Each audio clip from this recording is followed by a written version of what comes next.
What's up, guys? We are streaming to you live on Thursday night, and we have a celebrity among us. I was watching the Selena show on Netflix, and we've got AB. Look at that. How's it going, AB?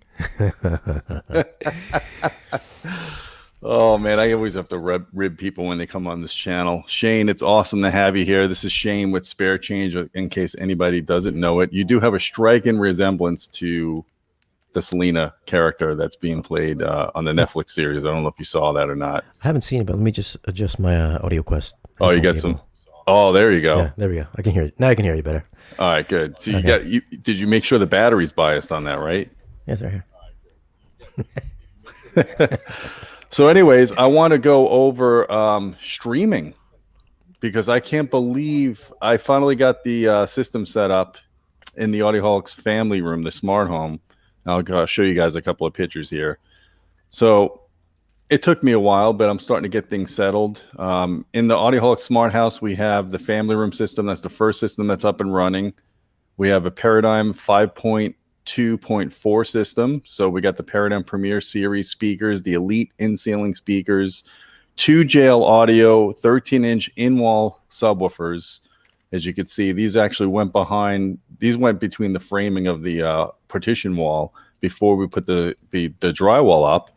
And then here it is installed. And we did this kind of plaster wall, and it acts kind of like a diffuser as well. And you can't even see that there's subwoofers in this room. All you see basically are the speakers. I think it looks really slick. And of course, we got the Valencia seating and the Tuscany seating here. I'm going to be reviewing that. So anyways, the reason why I wanted to have you on, Shane, is we've been talking about streaming music for a while. I didn't have the ability to check out Atmos over streaming through Tidal because I had a Fire TV and I had a Roku, neither of which supported Atmos streaming. And then I moved and I got myself an Apple TV per your recommendation. And I started playing Atmos. I was like, holy cow, this is game changing, in my opinion, to be able to download or to be able to stream multi-channel music. I've been waiting for this for years, and now it's on, major platforms, whether it's Tidal or Apple Music is going to be coming, I think, in June. Amazon HD, I think, is going to be supporting it, and to a smaller extent, Qobuz, which doesn't have quite the selection of these other juggernauts. But I want to talk to you about our experiences with this. I was going back and forth with you over the last couple of days trying to test this stuff out, and I actually got tricked a few times by the Dolby Up Mixer. That's how good it is. And I was glad that I confirmed that with you before I went on and say, hey, everything's in Atmos, because for a minute when I was on Apple Music, I was like, shit, everything is in Atmos, but it was really the Dolby Up Mixer. And I use the, I don't have my receiver. I have the Marantz SR8015. It's in this room where we do our YouTube videos upstairs, and everything streams downstairs. So the only way I could check what was going on in the on-screen display was with their app. And their app is a bit buggy. And it basically said everything was in native Atmos when in fact it wasn't. It was the Dolby Up Mixer. And I finally confirmed it by getting on-screen display, going through my HDMI matrix. And of course, you confirmed it with your Trinov that all the music on Apple right now is in 2-channel. Mm-hmm. Yeah, it's not coming until June. But you know what? I can't believe how good the Dolby Up Mixer is doing with this content. I put on Billie Eilish. Did you put on the Billie Eilish videos on Amazon Music? I did put it on, but it's only in stereo, though. I know, but when you run it through did you try running it through the Dolby Up Mixer? Yeah, it sounds good. Really good. And some of the stuff I was listening to, like just some older jazz stuff, I was like, shit, this sounds really good up mixed. Of course, it's not the same as like the new Steven Wilson album, Future Bites. When you put that on Tidal, that has a surround effect that goes all around the room, and it creates that envelope or that bubble that you hear people talk about with Atmos. But there are some problems with the Tidal Atmos situation going on right now, and I think you kind of confirmed with me. What have you found when you go between 2-channel versus Atmos on Tidal? Yeah, so when I tried out the Tidal today, it's about 20 dB lower than regular 2-channel. So this is me using the my Emotiva XMC2, which you can find on my channel. Check out that review. You can find out that review. But it's about 20 dB lower than actual regular PCM 2-channel coming from the Apple TV 4K. Yeah, and it's annoying because if you go through different tracks or you go through the menus and title, the menu sound, the prompts are louder than the music. So if you have it really cranked up and you're listening to a track and you want to go to a different track, you're going to get hit with those sounds. Hmm. They need to fix that. I don't think that's an Apple TV thing. I think that is a title thing. I know I actually reached out to Sean Olive from Harman. He's been testing out a lot of streaming stuff with Atmos, and he said, yeah, it's definitely something going on with title. And he reached out to Dolby to kind of inform them of it. So I don't know where that's going. But the interesting thing is, about a year ago, when all these announcements came out with streaming Atmos over title, it was originally just headphone. And I think we did a video. I had Matthew Pose on here, and I'm like, man, the headphone Atmos isn't very good. It sounds very phasey, like it's a binaural recording. It just didn't work. And I thought that was going to be the extent. I didn't think they were actually going to stream to your AVR. But now here we are a year later, and this is coming in a big way because Apple just made an announcement that they're going to be supporting it, and all their music in HD you don't have to pay an upgrade for. Yep. Yeah, for only I think it's $10 a month for Apple Music with Atmos. Whereas I think Tidal has two tiers. It's got the $10 tier, which no Atmos, and then there's the $20 tier, which does have Atmos. So Right. it's like they're undercutting it by $10. Now, did you read? I don't know if maybe I misread this, but I thought when I read the press release about Apple, they were basically saying that their whole collection is going to be in Atmos, or was that in HD only? I think there's going to be stuff in high res. Oh, okay, And maybe there's that going to was be it. stuff in Atmos, yeah. Yeah. No, but I mean, I finally got my hands on Apple streaming or Apple HD music. I've never experienced that before, and I'm telling you, I really like it. To be honest with you, the convenience. I don't think it's as easy to navigate as I'd like it to be, maybe because I'm not used to it. But also trying to find Atmos content, Mhm. whether it's I know it's not really yet on Apple, even though it says there's prompts for it. But it seems like they bury the Atmos, even on title. Like I found at first, I thought there was just like 38 tracks on Atmos, but then I actually found albums. Like the Steven Wilson album is in Atmos. But if you go and you search the music, it doesn't default to the Atmos one. You actually got to find the album Yeah. that has Atmos, and I think they need to fix that. They need to be able to sense what kind of a system you're plugging into and automatically go to the highest res or Atmos if you have it. Well, like I was telling you, even the Atmos section, there's a limited number of albums there. So there's maybe like 30 or 40 or something. But then if you actually search outside of that, there's actually more that's not in that little category, in the Atmos Right. category. So they need to like curate it better. Yeah. So who do you think is going to be the winner in this? Because I don't think we're going to have 4 or 5 different streaming services competing against each other for too long. I feel like somebody's going to just steamroll the industry, whether it's Apple or probably Amazon. I don't think Tidal has the punch power of these other two giants. And if these other guys are doing as good or better quality than Tidal, then what's the point of having Tidal anymore? Isn't there something going on with Tidal where like they're encoding? I think what does it do? It just compresses it. And Yeah, then the it MQA. uncompresses it Yeah. to full lossless. Like there's got to be something being lost there. How can you Well, compress it, then basically, uncompress it? I think there was a video on YouTube, but also Mark Waldrop from AIX Records has said this for years that there's really no need for MQA. Hmm. FLAC is lossless as it is now. So why have MQA if it's nothing more than to just have your stamp on something to make it sound like it's going to be different? So my experience so far is I did not expect Apple Music or Amazon HD Music to sound as good as it does, but it does. I mean, if anything, it's potentially higher res than Tidal. So the Tidal advantage doesn't seem to be apparent anymore, other than right now it has the biggest selection of Atmos music, if that's what you're into. I think Qobuz is the better sounding one out of Tidal, at least with Tidal and Qobuz, because it's FLAC. It is, but it has a lot less music selection. Like I like jazz, so like if I want to put on Pat Metheny, I go to Qobuz and I could find every album in his catalog. But if I Yeah. want to put on like progressive rock or Porcupine Tree or stuff like that, the selection in Qobuz is limited compared to Tidal or Amazon HD. I think Qobuz is more like an audiophile thing. Yeah. Yeah. Yeah, I mean, I guess that would maybe that's their niche, is to stay with two channel, and they'll be at the trade shows, whether it's like Expona or, the expo shows that focus on two channel. I know that they've been big on using that. But no, I mean, I just can't believe a year later that we're at the point now where we're going to be getting lots of Atmos music content, and I think that's awesome. I mean, I've got a few Atmos Blu-rays, like I've got the Roger Waters Blu-ray. I don't know if you're a fan of Pink Floyd or not, but are you a fan of Pink Floyd? I don't know what you listen to. I listen to a little of everything. Not Pink Floyd though. You don't like Pink Floyd? I recommended you listen to Vanilla Ice right before we came on. I didn't know that was in Atmos. I would definitely check that out. But hold on, how do you feel having music in Atmos compared to the 2-channel version? Oh, I would take the Atmos over 2-channel Really? any day. Yeah. I don't know, man. I'm feeling different about it. I really think if you have a good speaker setup and calibration, I just think it adds. Well, I mean, come on, you're not a high roller, right? You just have Focal Sopras over there and Rendell sound. I mean, come on, you need to get some real speakers over there. There's like certain songs I was listening to. I told you to, I recommend the Vanilla Ice. Yeah, because I'm not saying like that's like something that audiophiles are gonna listen to, but there's this little cymbal sound. I'm sure it's like some digital thing, but it circles around the room. It just constantly circles around it. And when you're listening to it, I was like, yeah, it's cool for the first like 2 seconds, but after a while, it gets a little gimmicky.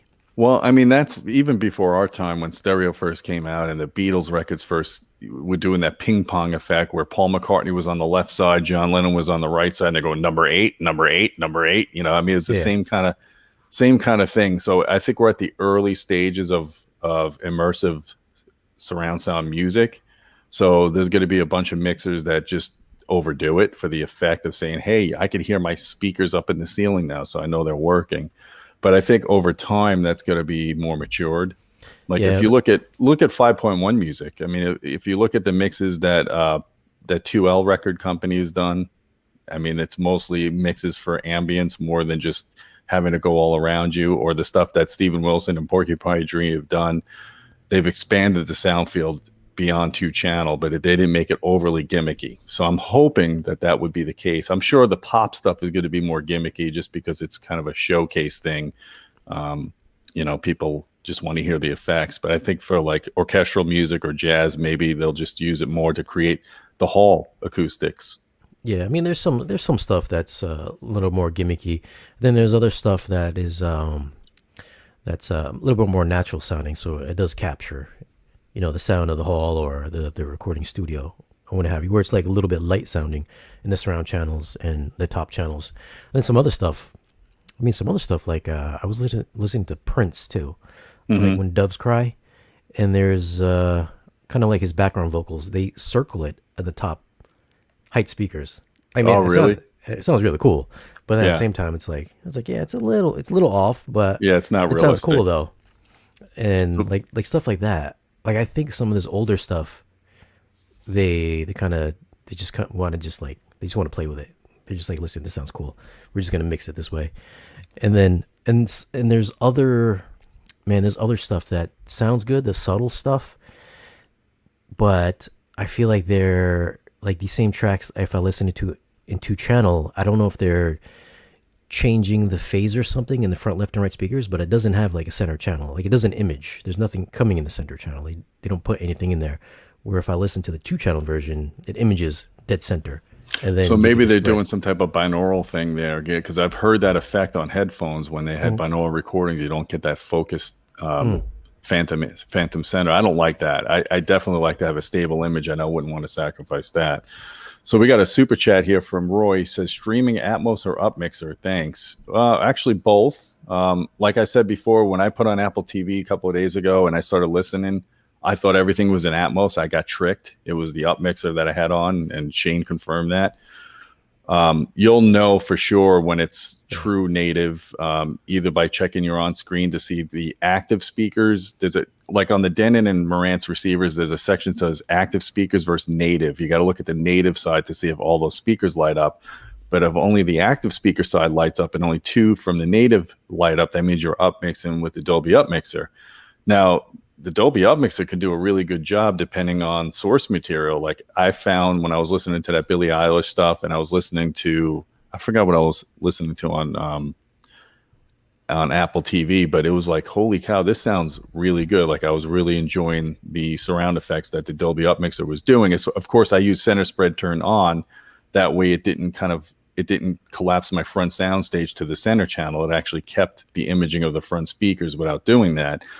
And it's a pleasant surprise. Like I said, if you have a good surround balance in your system, I think most people would like to hear this effect. Now, yes, Shane's right. This could be overdone, just like anything with surround sound. When DTS first came out with those DTS CDs, a lot of that stuff was over exaggerated. They threw too much information into the rears, or their subwoofer level was too high. So I think we're going to experience some of that growing pain. But the very fact that there's artists now mixing for Atmos, like tomorrow night tomorrow afternoon, I'm live streaming with an artist. It's on our homepage at audioholics.com. I'm live streaming with an artist tomorrow that did his entire album in Atmos, and I'm going to be interviewing him. His name is Michael Marquardt, and I'm going to be interviewing the guy that produced the Dolby Atmos mix for him.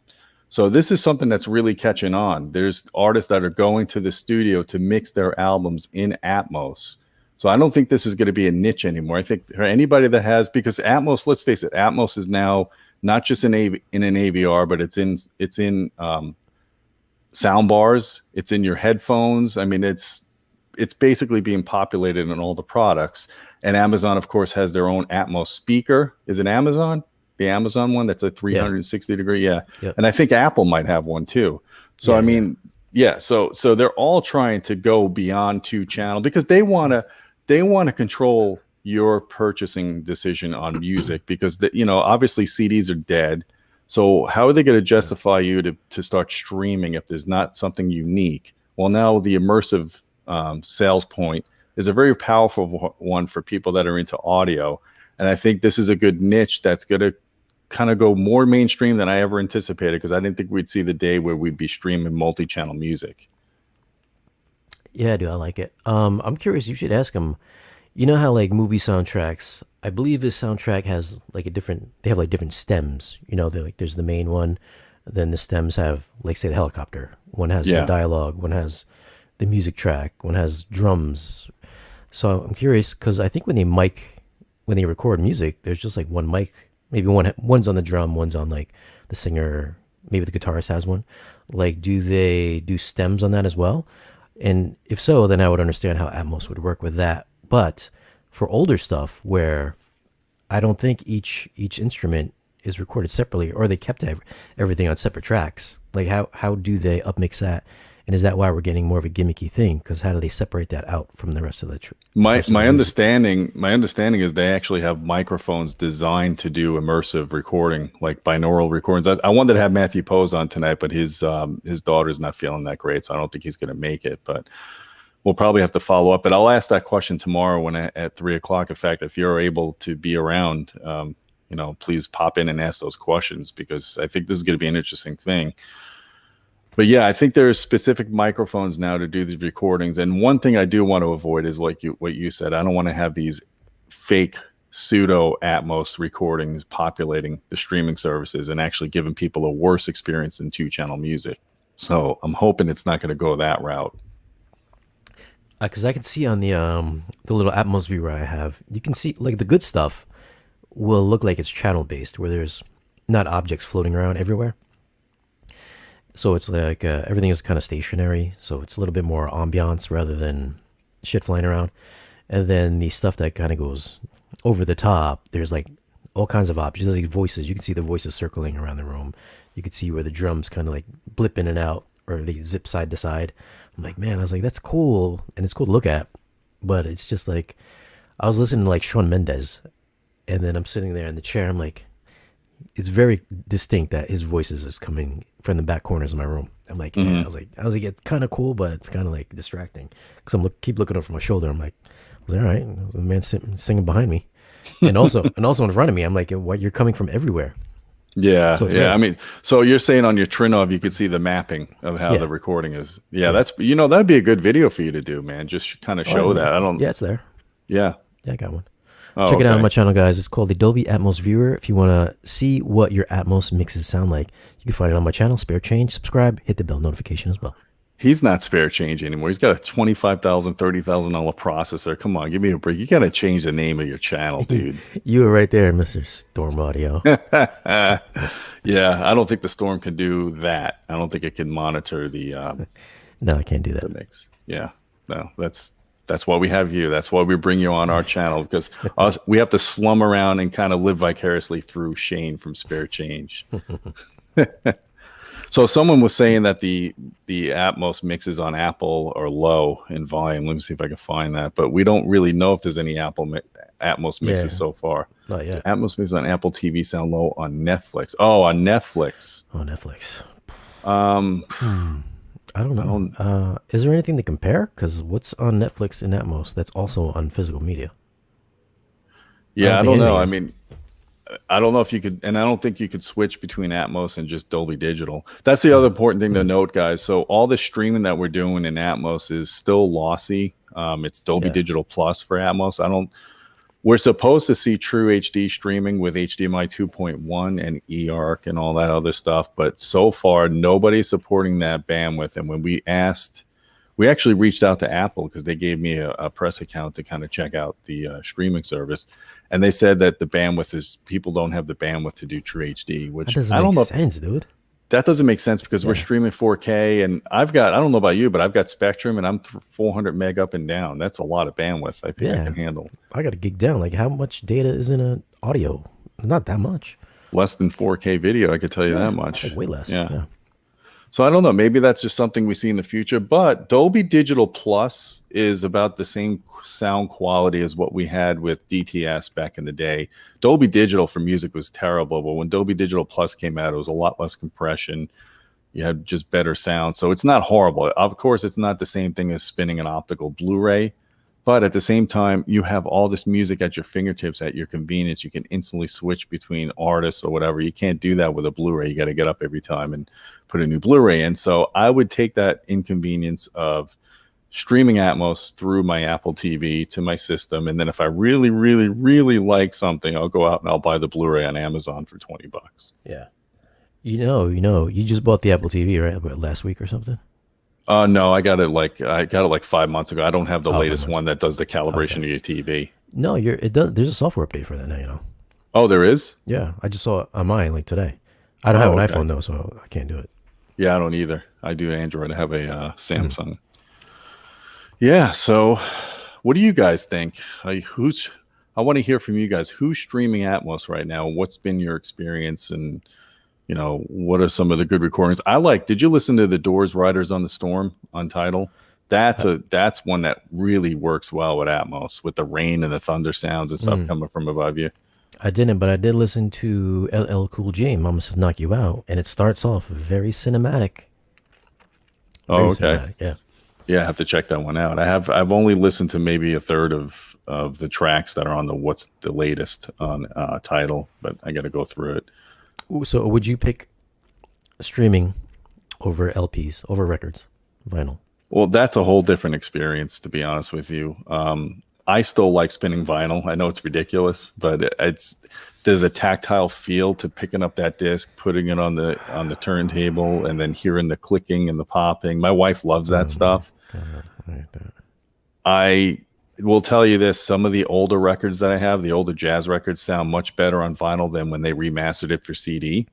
So if I ever have that mood where I want to listen to some of that stuff, and I've got a 2-channel room up here, I would still use the vinyl. But anytime I want to do a demo to people and just wow them over, it's probably going to be a multi-channel demo. I'd start them off with vinyl, because the worst thing you do is you start off with multi-channel, then you go down to 2-channel, and 2-channel is not impressive anymore. You got to start out with 2-channel, then work your way up to surround sound.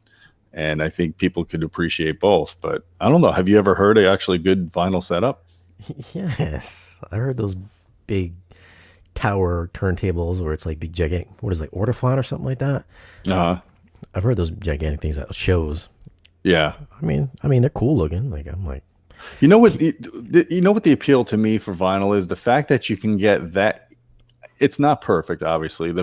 It's not as accurate as digital, never will be. But the fact that you could actually still get incredibly good fidelity out of a physical media that's relying on grooves in a record is still impressive to me. I guess that's kind of like a nostalgic thing, but at the same time, like, hey, look what we could still do with an old media. When you have a good recording and you have good equipment, it can still sound really freaking awesome. So I wouldn't give up on vinyl totally. I have 2 cases of vinyl here. So I haven't even set it up yet. But I feel like that's saying, hey, I'd rather watch my Star Wars collection on VHS, my THX VHS cassettes rather than the 4K version. Hey, I still have a VHS, super VHS player. Do you? It's not plugged in yet, but yeah, because I still have home videos and stuff on that. But yeah, I get what you're saying. I mean, someone's saying they're unsubscribing to us because I'm dissing physical media. I'm not dissing physical media. I still have my Oppo UDP 205. In fact, there are people spending for like 3Gs. 6. Is it 6? On eBay. I was like, you know what? If someone wants to offer me $3,500 for it, I'll sell it right now, and I'll go get the Panasonic for $1,000. But I do love the Oppo. But still, I mean, dude, when I had it, I sold it not too long ago, and I definitely got my money back on it. Yeah, I sold my 203 for twice the retail, and I was like, I'm keeping the 205 though because I want to use that in my primary theater room. I never use it. I use either the you got the Zapedi, right? No, I haven't gotten that yet. I got the Zapedi. I think there's a new one coming out in like June or July. Spoiler alert! Don't tell anybody. I think there's a new, but that's what I use the Zapedi, then I use the Kaleidoscape and the Apple TV, and dude, I barely use the Panasonic. I mean, it looks nice in my rack, but I barely get usage. Yeah. Someone's here saying not Atmos, but Dark Side of the Moon on SACD. Yeah, that's an awesome recording. The SACD 5.1. I've got that one.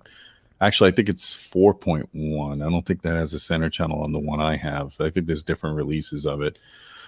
But with that said, it's hard for me to listen to Dark Side of the Moon because I've heard that record like a zillion times. So I'm not going to be popping that in anytime soon just for listening fatigue. So that's why I like the whole idea of the streaming Atmos on Tidal, because now you're getting new content that you've never heard in surround sound before. And it's like a whole new beginning or new experiencing of the music. And that's what I do. Like when I listen to a record, I usually start out with the 2-channel first. And then if there's a multi-channel, I listen to that just to see how it changes the perspective on how you enjoy the music or how, All right. Here's a good one. This goes along with multi-channel music. How important do you think it is now with multi-channel music, with the stuff that I've heard with like voices coming from the back channels everywhere above your head? Would it be to have identical speakers everywhere, perfectly timbre matched speakers? I mean, the theory of it sounds great. If you can do it, great. But the reality of it, the acoustic, the way that speaker loads into your room at different locations in that room are totally different. So that speaker you have up front can sound totally different behind you and on a wall as opposed to being out in front of the room. I really think it's the most important to get your timbre matching for the front 3 LCRs, because we hear laterally in front of us. We're way more sensitive to what we hear in front of us, but we're way less critical for what we hear behind or above us. So I don't know, dude. When I was listening to Shawn Mendes talking over my shoulders, it sounded like he sounded exactly the same as the front. Oh, that's good. I mean, ideally, yeah, you would want to use all the speakers be the same, but most people can't practically do that. Like if you're using floor standers up front, I wouldn't use a floor stander in the back because it's too close to the ear, and most people have their seats too close to a speaker, and it becomes too localized. Yeah. So I usually advise people to do flush mount speakers for their surrounds just to get it away from the listening area if they're too close. But you could still get a similar driver topology with a flush mount as opposed to a box speaker too. Yeah, well, for an ideal situation. Well, yeah, you're all about the ideal. You're in a 13 by 13 room with like $200,000 worth of equipment. That's really ideal, man. You're in the near field of every speaker. I'm saying dead center. I'm perfectly balanced everywhere. Yeah, you have equidistant to every speaker. You don't even use the delays on your processor because every speaker is the same distance. There's no need for you to use the delays. I don't know. The weird thing is, it's like, when listening to music or movies, I can go off center a little bit.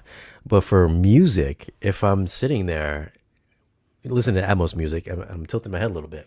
I can really tell the difference between, some Shawn Mendes singing over there And then over there, I'm like, wow. I was like, dead center. Everything moves around fucking perfectly. But if I go off a little bit, like the whole Atmos illusion, it loses. It loses. Well, realize you're in a really imaging. small room too. I mean, I Yeah. think if you were in a bigger room, you would have a bigger listening area where you would have that bubble. That's Yeah. the problem. You have a lot of speakers in a small space. Yeah. So we got a question about Auro 3D here. The Auro 3D Up Mixer is the best if you're able to set up reference 11.1.13.1 Auro 3D setup. I strongly recommend it. You know, the problem with Auros is no content other than like if you want Oingo Boingo or some weird import music. There's no movie content. There's no de facto streaming standard for Auro. And quite frankly, I don't think the Up Mixer for Auro is any better than the Up Mixer for Dolby Surround, especially if you use the center spread feature on Dolby. I just don't. I know people swear by the Auro Up Mixer. I've tried it on the Marantz product. I thought it sounded fine, but I don't think it's personally. I don't think it's necessary. I used it. I used it for some movies that I like. This is a movie called Underwater. I don't know if you've seen it or not. No, But it's only in 7.1. No, I think it's like 5.1 on Apple, and like it should be in Atmos. I don't know why it's not. But I use the Auro Up Mixer, and there's this part where they're like underwater. right? And what it does, I think it like mirrors whatever's in the surround channels and just throws it up top, and that just sounds. It doesn't sound natural. Whereas the Dolby Surround mixer makes it sound like there's ambiance up front rather than taking the side channels and just throwing it up there. So it's obviously not as aggressive sounding, and it just sounds more real rather than just like if I hear that banging on that left, that right side speaker, it goes above my head too. So it doesn't sound, it doesn't sound realistic, but it's more aggressive. I think if you want to get more usage out of your speakers, I could see where the attraction is because you're like, oh, I can actually hear sound up there. But if with the Dolby Surround, it's you shouldn't really hear it coming from your head. You should there's a sensation that there's ambiance up there. But if you turn it off, you would know there's a difference with it off. Yeah, But you it should lose be that subtle fill. enough. Yeah, Right. Yeah. I mean, it's good to have all these choices, but don't sacrifice your speaker layout for Auro 3D. Don't compromise your Dolby Atmos layout just so you want to use Auro 3D because there's no content in Auro 3D. And it's not the de facto standard going forward with streaming or on any optical format. So if you want to use the Up Mixer, just experiment around, that's fine. But I wouldn't go out of my way to go and do a specific speaker layout for Auro. That's my opinion on that. yeah. This is one movie. It's Jumanji. Have you seen that? The one with The Rock?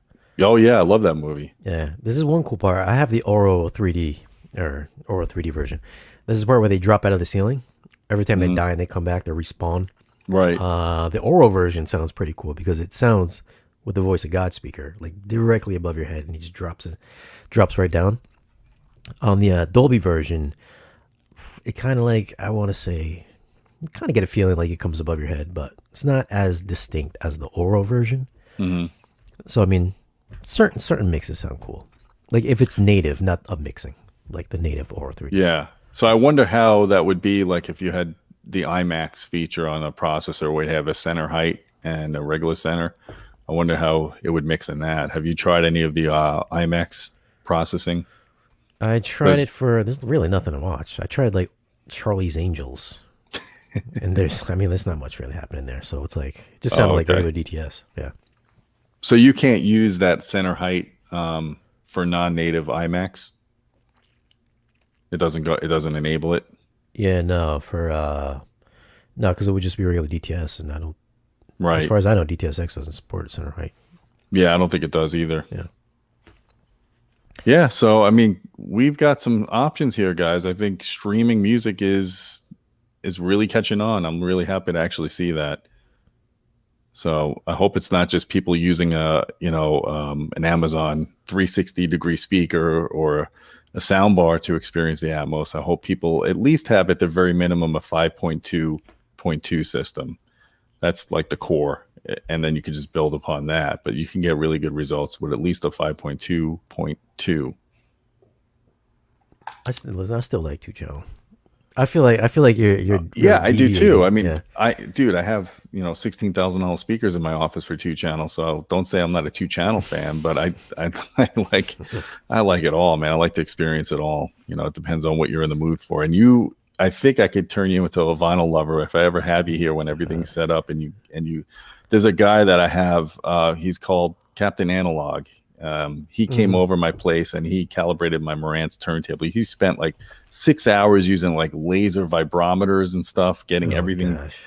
Dude, it made a difference because before when I set it up myself, the woofers were going like there was a lot of like flutter, just because it wasn't properly aligned.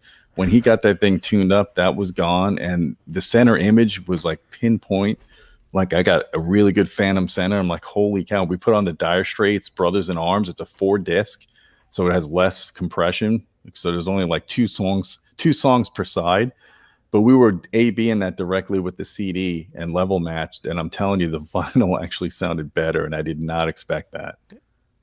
Somebody was saying that vinyl has a higher frequency response than CDs or digital.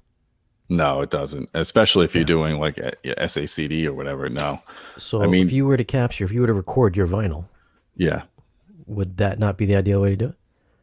I mean, the argument is that now you're converting an analog signal to digital, but if you have enough digital oversampling and a high enough filter resolution, it should be the same.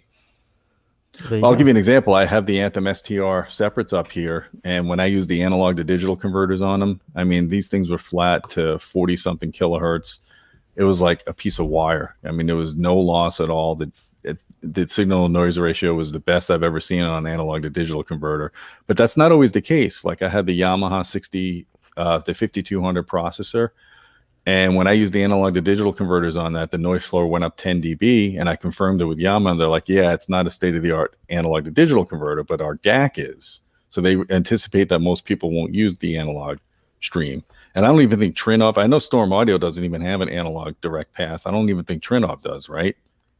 I don't know how to use it, so I never inquired about it. Someone's asking, what tracks would you suggest are demo worthy? I'm assuming he means Atmos. And if you're on Tidal, I would definitely check out. They have a sampler of all the latest tracks. Look at Riders on the Storm from the Doors. I freaking love how that sounds to start with. Steven Wilson, what's it called?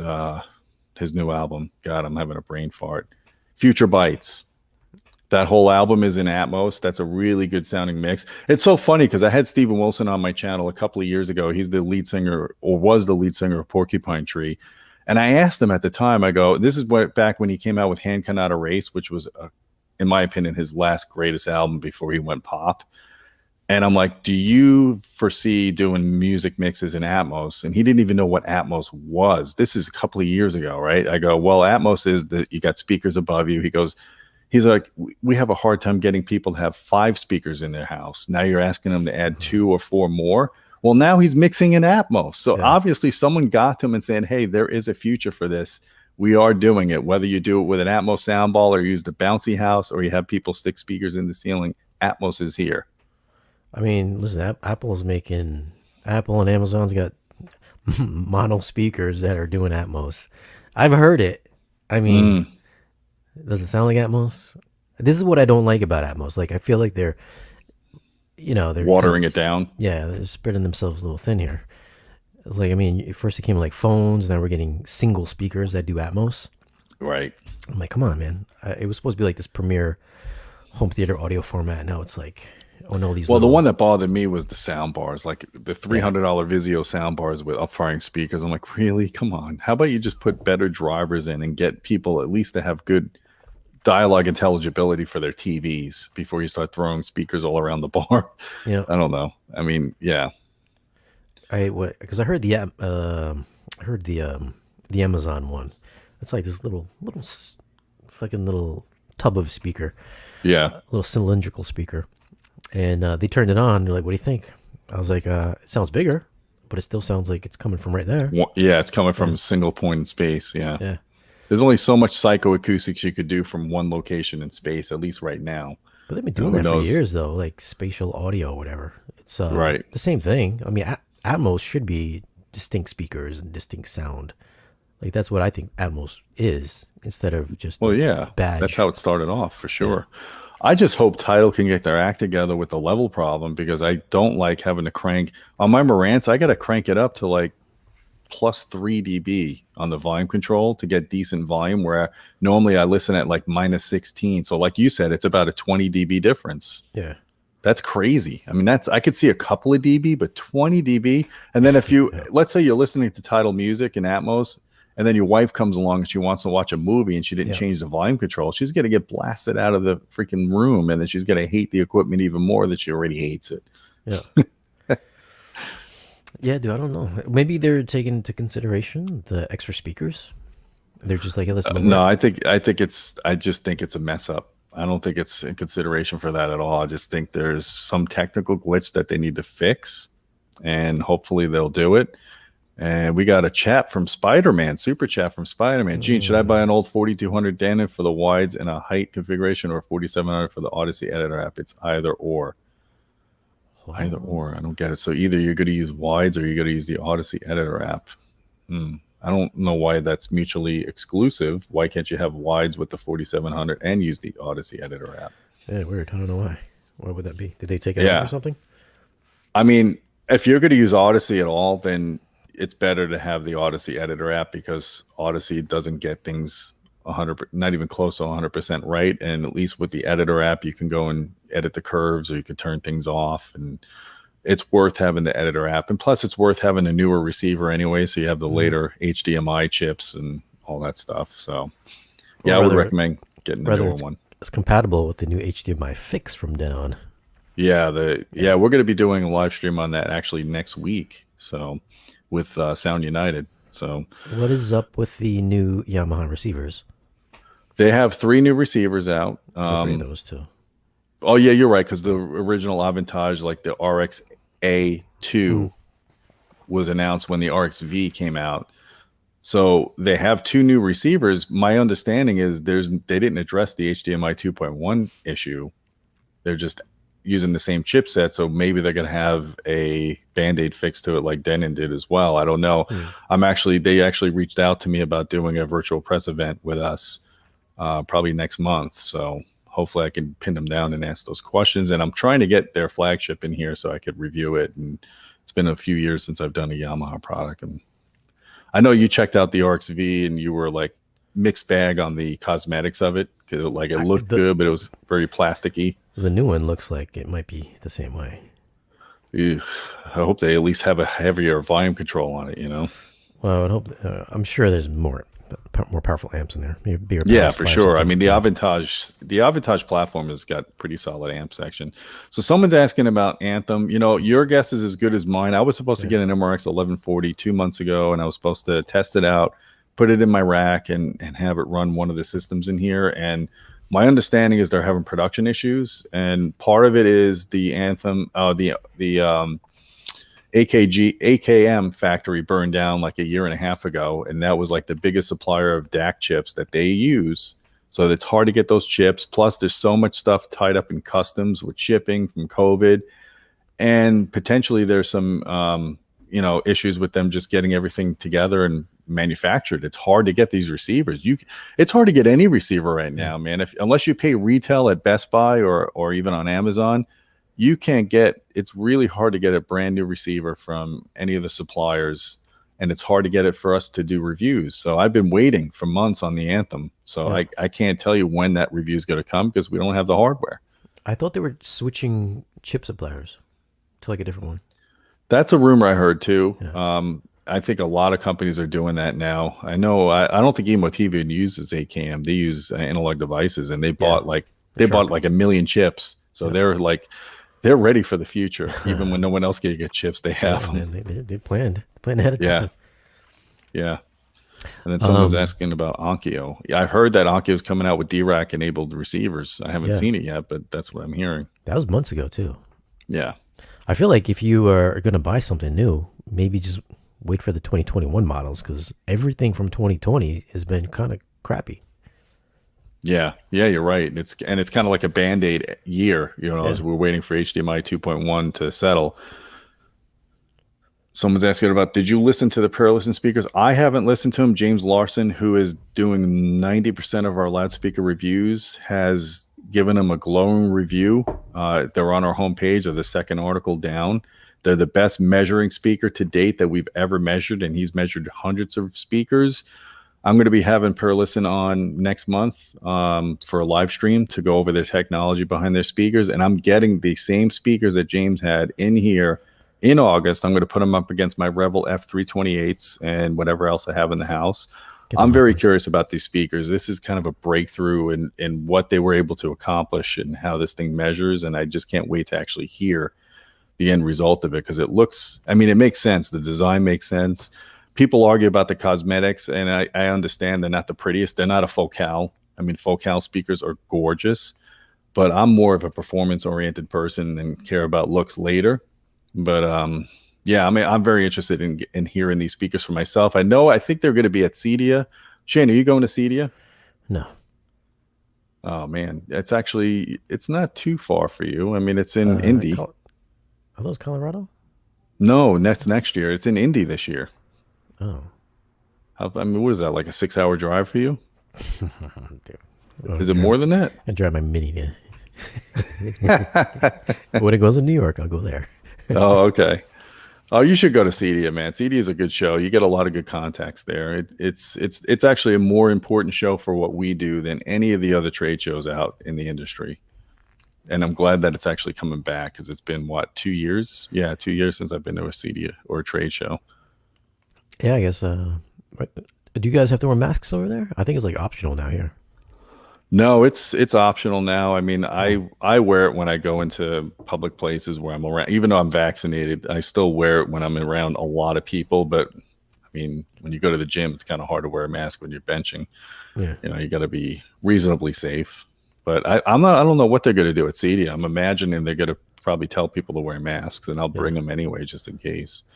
I couldn't do that. I couldn't wear my mask. I can't wear it for more than 10 minutes. I start getting claustrophobic. Yeah. It's not, I mean, especially if it's an N95, those are a pain in the ass, man. Yeah, I can understand it. With that. Yeah. I'm not a big fan of going on airplanes, especially now. It's like, God. Listen, if it was first class, I would go, because I need to stretch out. Yeah, exactly. Yeah. Yeah, it's not fun, man. I always wind up getting stuck near like one of the biggest, heaviest set people on an airplane, and I'm always like in the middle, and I'm like this the whole flight. Dude, I can't stand flying, man. I can't do that at all. Nope. Yeah, I understand. I think like audio control is gonna fly me out there. Oh yeah. They're like, hey man, I was like, nah man, I'm not gonna do that.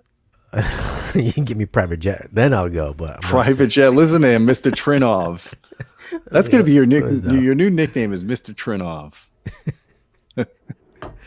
What are you drinking there? Orange juice? Yeah, it was orange soda. Oh, I thought you were gonna have something stronger than that tonight, man. I thought you were gonna compete with that mojito I showed you a picture of. Is that what you got? Not now. Water. You got water. Yeah, no, that one hit me pretty hard. I went to this Mexican restaurant that's not too far from my house. They have the best bar, man.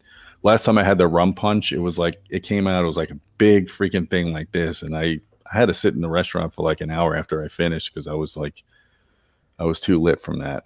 I'm a lightweight when it comes to alcohol. I just don't drink that much anymore. Dude, that was like 4 hours ago too. If I drank 4 hours ago, I would be sleeping right now. Oh yeah, it does that. That's why I drink now, so I can fall asleep. There you go.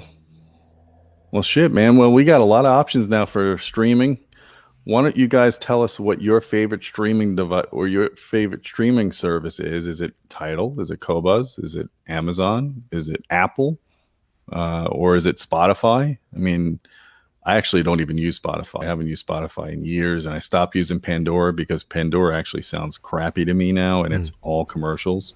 So unless you buy their membership, and you still can't choose your own albums on Pandora, so I just don't get Pandora as being very useful for me anymore. But I will tell you, the artificial intelligence of Tidal is nowhere near as good as Apple. I use Rune. You use Rune? You need to get that. No, I need to get Rune. Dude, best. But Rune just manages all your streaming. Yeah. Well, it's like way easier to find stuff, you know? Oh, okay. Yeah, everybody's been saying that. I know the Storm product is Rune ready, so that means I have to get a Rune endpoint and plug it into it, right? Yeah, you do. I just have a regular cheap little PC I keep on. It's like in the corner of my room somewhere. And that's my endpoint. That's it. Oh, okay. Yeah. Yeah, so a lot of people here are saying Amazon HD. What's Amazon Ultra HD? Is that the same thing? I imagine it is, right?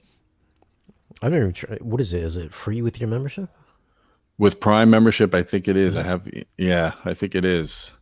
Streaming is cancer, FLAC all the way, but isn't like Qobuz Qobuz is isn't. FLAC, yeah. Qobuz is FLAC, so that's you just contradicted. Hey, I still That's listen like, to CDs too. I've got the Denon 110th anniversary SACD player that I still have about 400 CDs I'm going to be testing out when I do a review of this. So I'm not anti-CD. I just haven't bought any CDs in, I don't know, 6-7 years. you did the review on the 110, right? The A110? The integrated amp, yeah. Yeah. Wait, Yeah, I didn't watch it. What's so good about that? I mean, I have it here. I haven't listened to it yet, though. the amp? Yeah. It's a good amp, man. It actually sounds really good. I mean, I had it plugged into those Paradigm 800Fs, and I was watching music. I was watching TV and listening to music just on those two speakers. That amp has a lot of punch to it. I mean, it's rated at 80 watts a channel, but I measured over 300 watts a channel at 2 ohms, and it was stable. And I could freaking sweep the thing for minutes, and it doesn't even get hot because there's so much heatsink area in it. So it's a good receiver. Oh, a good integrated amp. It sounds really good. There's just a couple of things that I'm not crazy about. The fact that it doesn't have a subwoofer output, and that's a big, like, how do you do that? Wouldn't you want to go through high level to a subwoofer though? No. Why would you want to do that? What are you, Mr. Ariel? That makes no sense to me. Just saying. Yeah, Sounds good. I mean, I know audiophiles don't want to add a subwoofer to their room, but you know what? We have an article that Steve Feinstein wrote where he bought a pair of, I think, $10,000 Legacies, and he moved them from his music room into the living room, and all of a sudden he had a huge bass suck out, and he had no bass. And all he did was he added one subwoofer in the right location, and bam, he got his bass back. So don't poo-poo subwoofers, man. They have their place. If you want distributed bass throughout the room, you can't always get that from two speakers. Yeah. I had this problem when I first started YouTube. I had two subs in the front left and right corner. I could never figure out what was going on, and all I did was reverse the phase on one, and I was just like, boom, my null was just gone. I was like, oh shit. I was like, just reversing the phase on one. Yeah, that happens. Yeah. See, here's your perception, man. This is you right here. Everything about Shane is too expensive. Can never afford anything he reviews. That's you, man. You are not spare change anymore. I'm sorry, brother. You are not spare change. I tell everybody, listen, your spare change and my spare change.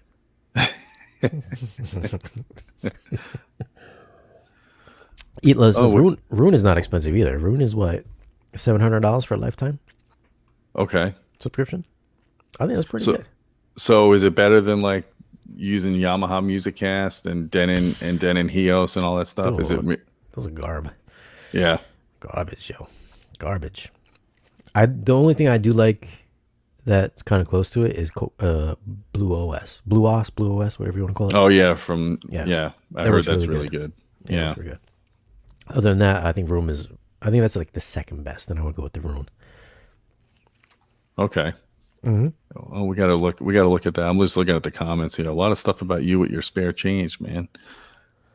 That's Gene. I'm not talking Stream about high res on external hard drive wireless at a Node 2 around the house. Yeah, you could do that. That's cool. But you know what? I've never successfully been able to stream multi-channel through a hard drive around my house. It's always like I use JRiver. I tried everything. You got I have ISO, huh? I think you got a hardwire for all that. I have the ISO files for SACD all on a 4 terabyte hard drive, and I have JRiver, which will extract it and play it on my PC speakers in SACD, native SACD. But any of the multi-channel stuff, I could not stream that through Ethernet. So I don't know what to do there. I've asked so many people, and I've never been able to do that. I just gave up on it. Now we've got multi-channel music on all these platforms now, so I'm happy about that. What do you got set up for your wireless video transmission? I actually have AV Pro Edge. I'm using an 8x8 HDMI matrix, and I'm going to be doing a video on that. This is all new stuff to me. I was alien to me before, but it's very expensive, and it runs a little bit warm. Like I have it in the closet up here, and it's running at like 100 watts idle all the time, and the fan's on, and because HDMI. Yeah, but the cool thing about it is I could literally take any HD stream from any TV and transport it to another TV with the sound anywhere around the house. Even if I'm playing my Xbox One in my family room, as long as my Xbox controller works in my theater room, I could walk over and I could have everything transfer over there without having to restart anything. And that's all through the Matrix. So that's pretty slick. And everything in my house is wired for Cat 6, so I don't have any HDMI cables through the walls. And it's all HD base T. Don't they have something where you can like split your TV up like in different sections with different video feeds? I think you could do that. I haven't gotten into any of that yet, and that's something I have to ask HD 2020 because they're helping me manage all this. So this is like all new to me. The only thing I could say that's a bit of an annoyance about doing this is when you put on something like for about 1 or 2 seconds, you don't see a picture. Like you hear the sound and then the picture kicks in. Yeah. So it's I mean, that's HDMI. It's a first world problem, I guess. Yeah. It's like people complain about stuff like that all the time. I'm like, it's HDMI. I mean, it's like a second. Yeah. I was like, give it a break. Or projectors like 3 seconds or something. I was like, yeah, that's normal. Yeah, you got the JVC, right? Yeah. Hopefully they come out with a new one this year. I'm getting a little tired of it. Yeah. So I'll probably sell it on my Patreon. So I mean, I'll sell it for maybe half price, maybe 60% off on my Patreon. So if you guys are not part of my Patreon, join for Patreon for like $1 a month. Yeah, you got to pay his electricity for his Trinov. And you guys can get a good deal on a JVC NX7 when I sell it. Nice. You can find my Patreon on my channel, Spare Change. Links in the video's description. Yeah, you can. And are you selling any focals or anything on there? No, bad boys. What happened with the Arendal sound? Do you still have those? No, they're around. Yeah, they're good. I mean, the vocals, it's next level. Yeah. Well, we have a review of the Arendal. We set up a whole review of that because of your recommendation, so I appreciate that. Mm-hmm. Cool company. You'll be seeing that in the coming weeks. You got them in your house, in your walls. The Arendal? They okay. I thought you meant. Oh no, you're talking about Focal. Yeah, no, I love Focal, man. I did not expect. Like we have not the Soper, we have the Canta N2s here. Mm-hmm. Those freaking speakers, man. They just for $10,000 a pair. I know they're pricey, but I had them here with the for you. It's spare change, but Cheers, buddy. Yeah. Their in-walls are great too. I've got the ICW 6 300 series. My daughter has a pair in her bedroom. I mean, how cool is that? I hooked my 14-year-old daughter up with a pair of Focals in her room because she appreciates it. She's got way better hearing than me, man. She could hear. I run little test tones on my phone, and she could hear all the way to 20 kilohertz. I can't hear 20K anymore. But speaking of the audio reviews, now we're talking about age. When you watch an audio review, should you be taking a person's age into consideration? Absolutely. Yeah, for sure. Let's say you're pushing 60, 70, mid 60, 70s, and you're doing a review. Mm-hmm. Yeah, your preferences are going to change because you don't hear as well. I mean, that's a fact. I mean, I used to be able to hear the power supplies and TVs back in the day when I was an engineer. The flyback converters, I can't hear that stuff now. I stop at like 14, 15K, which is normal for my age, but I've also been around loud sound my whole life, so that didn't do me any favors. So yeah, if someone's 60 or 70 years old, then you got to take that into perspective because your hearing is not going to get better with age. That's one of many things that don't get better with age, man. Okay, I'm just curious about that one. I mean, because there's some older guys out there, some younger guys there too. So yeah. Well, I mean, but the other thing too is older people tend to have more experiences too. So there are people that don't have the greatest hearing, but they do have good perception on if they can hear a problem with a speaker, or they've been designing speakers all their lives. So there's some of that as well. But yeah, I mean, you definitely.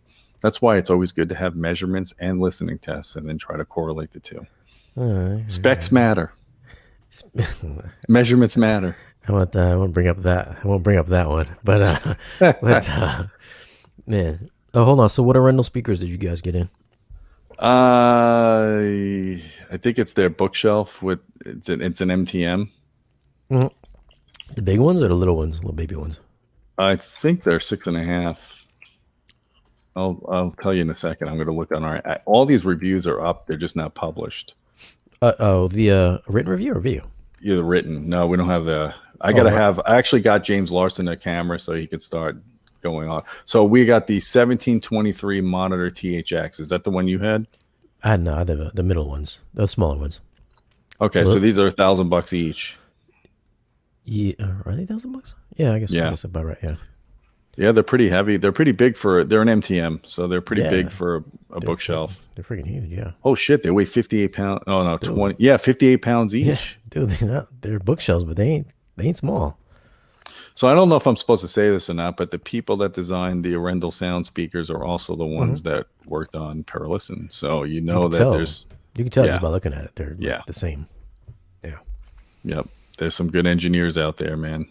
Here's a question. Do you think it's weird that I mean, this is like their first time out designing their own speakers, and it's $16,000 for a pair of towers? Do you think that's... No, because what most companies do is they come out with their statement piece first, and then they kind of trickle it down to the rest of their products. They have other speakers that are less money, and they're working on their budget stuff now. So I think what they wanted to do is they wanted to come out with a no compromise design to show the industry, hey, we could do this, and we're the first to have the THX Dominus spec. Nobody else has that spec. So I think that was a good point, a good call on their part, because it really makes them stand out from everybody else. I guess. I mean, that's a lot of money. Their subs, their dual 15-inch sub, James Larson measured it a couple of weeks ago, and he couldn't even reach the distortion thresholds from the CA 2010. That's how clean it was. He said it was like the cleanest sub he's ever measured.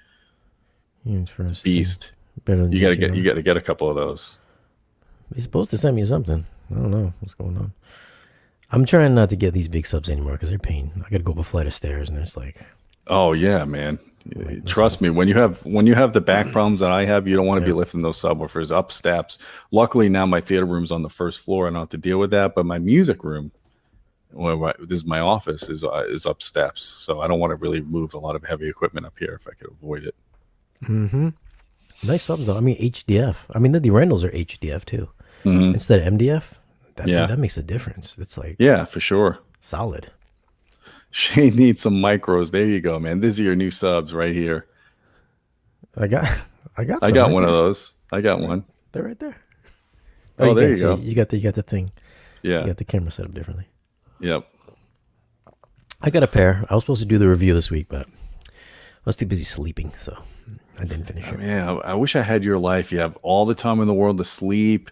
You get all the high-end products coming to your house at your leisure. You get flown up all around the country, audio control, in a private jet.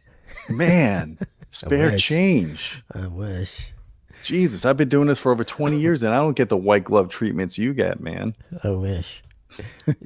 You know what I find? I find ever since I've been on, at least since like 2016, 4 years now, 5 years. Dude, it's been 5 years. Shit.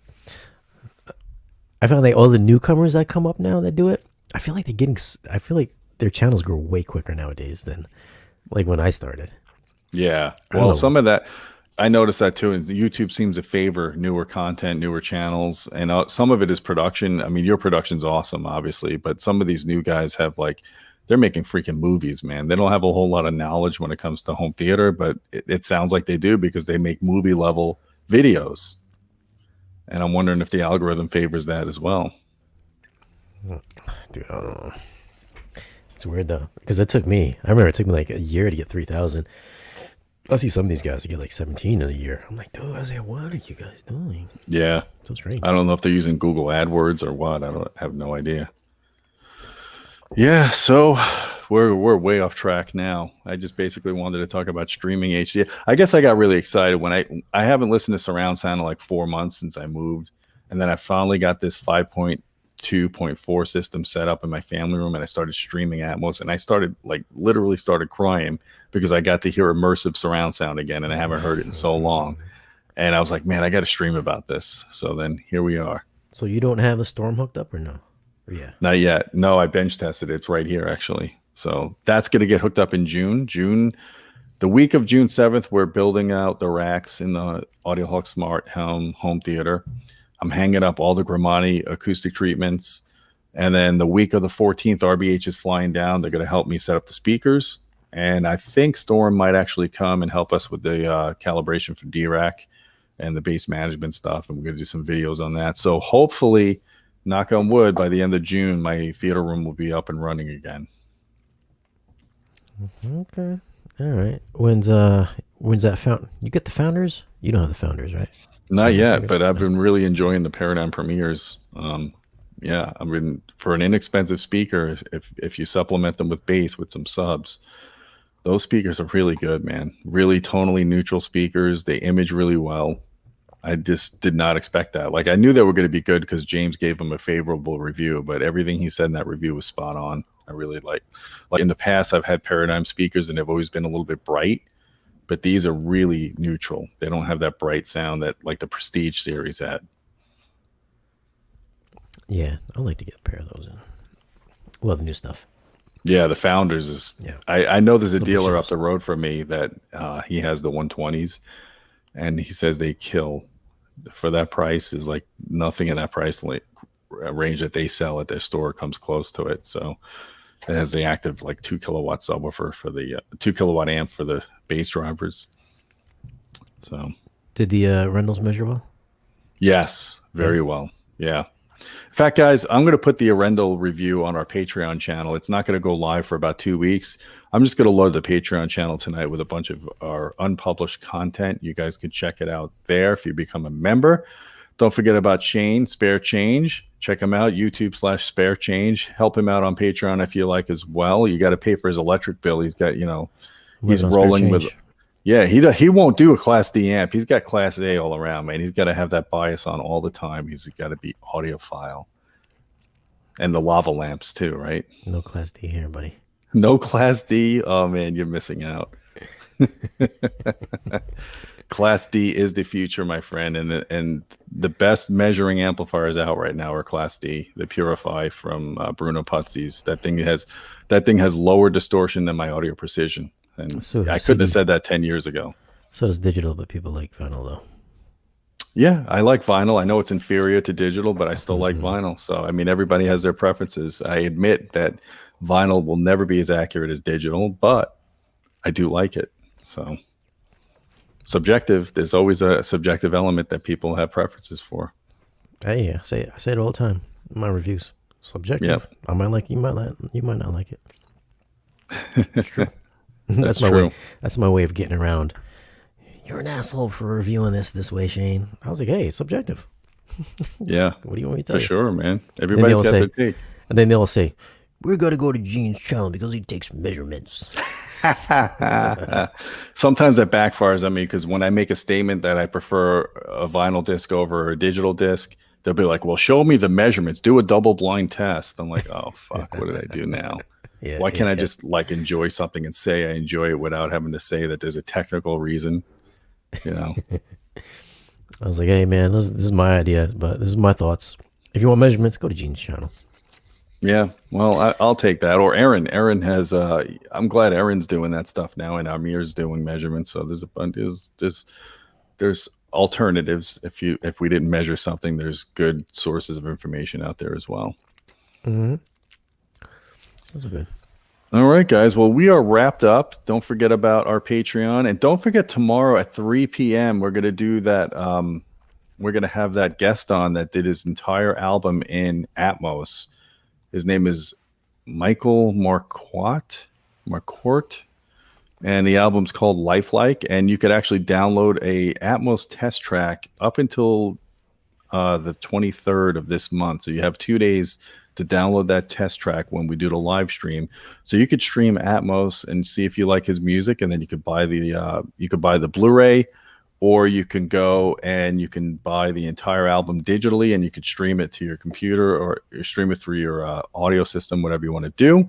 That's tomorrow, 3 p.m. Eastern. Shane, thanks for coming on so late. I know you got to watch that zombie thing on Netflix. Yes, Army of the Dead. Yeah, I've heard that looks really good. I'm going to check that out this weekend. All right, guys. Until next time, my friends, keep listening.